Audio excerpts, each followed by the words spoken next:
નમસ્કાર, ગુજરાત ફર્સ્ટ ન્યૂઝમાં આપનું સ્વાગત છે। ગુડ નાઇટ ગુજરાત સાથે હું છું પ્રતિપાલ સિંહ। સૌપ્રથમ વાત કરીશું જીએસટીની। જીએસટીના દરોમાં કેન્દ્ર સરકારે મોટા ફેરફાર કર્યા છે। 12% અને 28%ના ટેક્સ સ્લેબને દૂર કરવાના પ્રસ્તાવને મંજૂરી મળી ગઈ છે, ત્યારે 5%, 18% એમ બે પ્રકારના સ્લેબ જ હવે લાગુ રહેશે। આગામી 22 સપ્ટેમ્બરથી નવા જીએસટી સ્લેબ લાગુ થશે। જીએસટી કાઉન્સિલની બેઠકમાં મહત્વપૂર્ણ નિર્ણય લેવામાં આવ્યો છે। તો જીએસટી કાઉન્સિલની બેઠકમાં મહત્વપૂર્ણ નિર્ણય લેવામાં આવ્યો છે અને અગાઉ પણ પીએમ મોદી દ્વારા 15મી ઓગસ્ટના રોજ લાલ કિલ્લા ઉપરથી પણ દેશની જનતાને જણાવવામાં આવ્યું હતું કે આગામી સમયમાં ખૂબ જ મોટી રાહત જનતાને મળવાની છે જીએસટીમાં। અને જે રીતે વિપક્ષ દ્વારા પણ વાકપ્રહાર કરવામાં આવતા હતા, ગબ્બરસી ટેક્સ આને કહેવામાં આવ્યો હતો।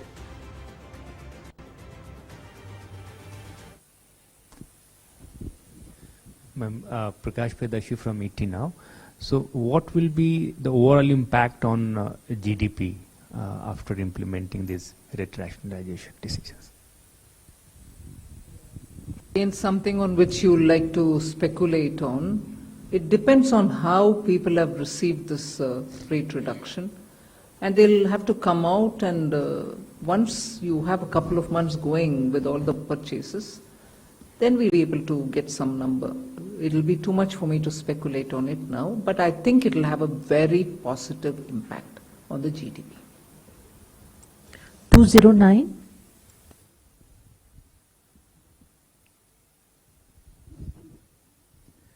Prashant Sahu from Financial Express. So the rate reductions will have a positive impact on the consumption, and it will also help widen the taxpayer base. So the revenue implication, as the Secretary said, is about 48,000 crore. So as per your calculations, how soon it will be, neutralized, given that the buoyancy will be there, consumption will increase, and the taxpayer base will widen? So this seems to be different ways of asking the same question, which is already answered. તો output હેડ મુફદ્દલ કપાસી આપણી સાથે જોડાઈ ચૂક્યા છે। મુફદ્દલ, અગાઉ PM મોદીએ પણ ઇશારો કર્યો હતો 15મી ઓગસ્ટના રોજ કે જે સ્થાનિક જનતા છે તેને ખૂબ જ મોટો લાભ મળવાનો છે, અને હવે જે જીએસટીની આ બેઠક છે તે પૂર્ણ થઈ છે અને 12% અને 28%ના ટેક્સ સ્લેબને હવે દૂર કરવાના પ્રસ્તાવને મંજૂરી મળી ગઈ છે। બિલકુલ પ્રતિપાલ, છેલ્લા કેટલાક સમયથી જીએસટી રિફોર્મની માંગ થઈ રહી હતી અને જીએસટી રિફોર્મ પર સરકાર પણ ગહનતાથી વિચાર કરી રહી હતી। એક સંકેત બહુ પહેલા પણ એવા મળ્યા હતા કે કેમ કે આ મુદ્દો એક સમયે વિપક્ષે પણ ઉઠાવ્યો હતો કે જીએસટીમાં રિફોર્મ થવું જરૂરી છે, અને એ પછી વેપારી આલમ પણ એક રીતે માંગ કરી રહ્યો હતો કે 4 સ્લેબને બદલે જીએસટીનું સરળીકરણ થવું જોઈએ। અને એ પછી 15મી ઓગસ્ટે જ્યારે લાલ કિલ્લા પરથી વડાપ્રધાન મોદીએ સંબોધન કર્યું ત્યારે એમણે સંકેત આપ્યા હતા કે બહુ જલ્દી જીએસટીને લઈને ખુશખબર મળી શકે છે।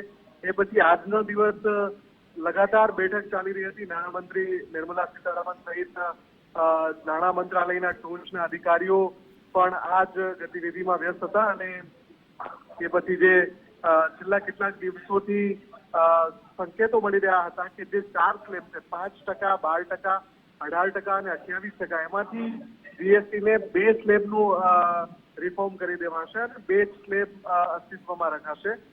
તો આખરે સમાચાર મળી ગયા છે। સૌથી આશ્ચર્યની વાત એ છે કે આ જે કામગીરી થઈ, જે સંકેતો મળ્યા હતા 15મી ઓગસ્ટે, એના કરતા વહેલા આ કામગીરી થઈ છે, કેમ કે અમલીકરણની જે તારીખ આપવામાં આવી છે 22મી સપ્ટેમ્બર, એટલે કે ચાલુ મહિનામાં જ જીએસટી રિફોર્મ અમલમાં આવી જશે। ચાલુ મહિનામાં જ ટેક્સેશન છે એ બદલાઈ જશે, અને એનાથી માર્કેટ પર જે ભારતની ઇકોનોમી, જે ટેરિફ સામે આપણે એક લડાઈ લડી રહ્યા છે, અમેરિકા જે રીતે ટેરિફ વોર ભારત સાથે કરી રહ્યું છે, અને સાઉથ લેટેસ્ટ પ્રેસ કોન્ફરન્સમાં જે રીતે ડોનાલ્ડ ટ્રમ્પે કહ્યું કે ભારત સાથે એક તરફી સંબંધો અમેરિકાએ રાખ્યા હતા, ભારતે અમારા ઉપર ખૂબ જ હેવી ટેરિફ નાખ્યું હતું, છતાં પણ અમે એમની સાથે વ્યાપાર કરતા હતા।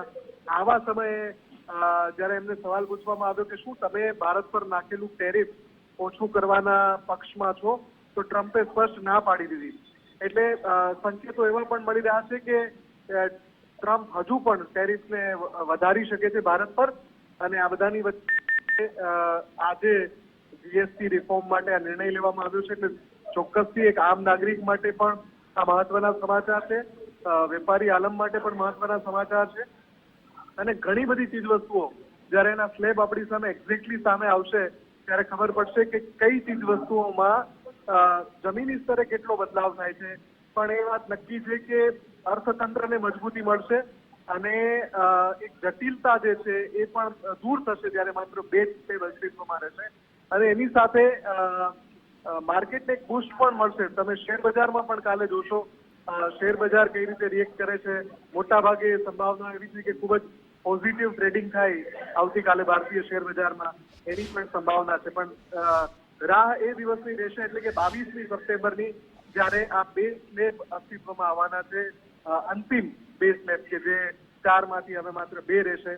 એટલે એના પર નજર છે ને સાથે જે આપણી પાસે ડિટેલ્ડ એક રિપોર્ટ આવશે કે કઈ વસ્તુ કયા સ્લેબમાં હતી અને હવે કયા સ્લેબમાં આવવાની છે, અને એનાથી આમ નાગરિક જ્યારે એ વસ્તુની ખરીદી કરવા જાય છે તો એને કેટલી સસ્તી પડશે, આના ઉપર પણ નજર રહેવાની છે. જી પ્રતિભા. જી આભાર મુફદ્દલ સમગ્ર માહિતી સાથે જોડાવા બદલ.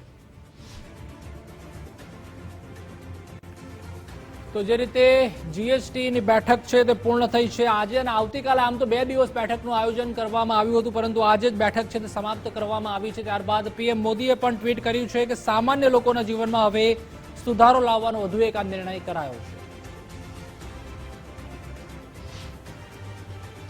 Common man and middle class items में there is a complete reduction. Reduction from 18 or from 12 to 5%.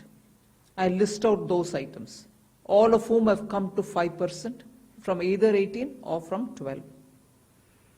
Common man items such as hair oil, toilet soap bars, shampoos, toothbrushes, toothpaste, bicycles, tableware, kitchenware and other household articles have all come to 5. Whether they were in 18 or whether they were in 12.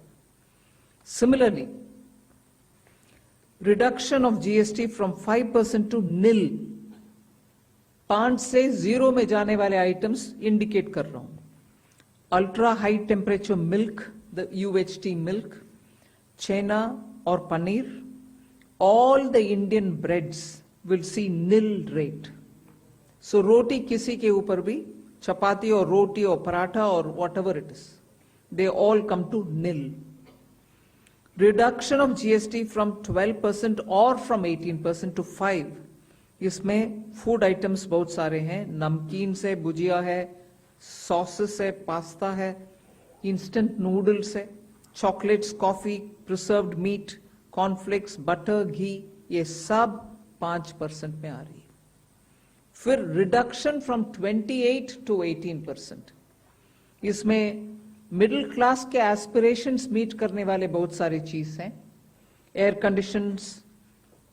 Conditioning machines, TVs which are over 32 inches, all TVs now at 18%. ये I want to underline, all TVs.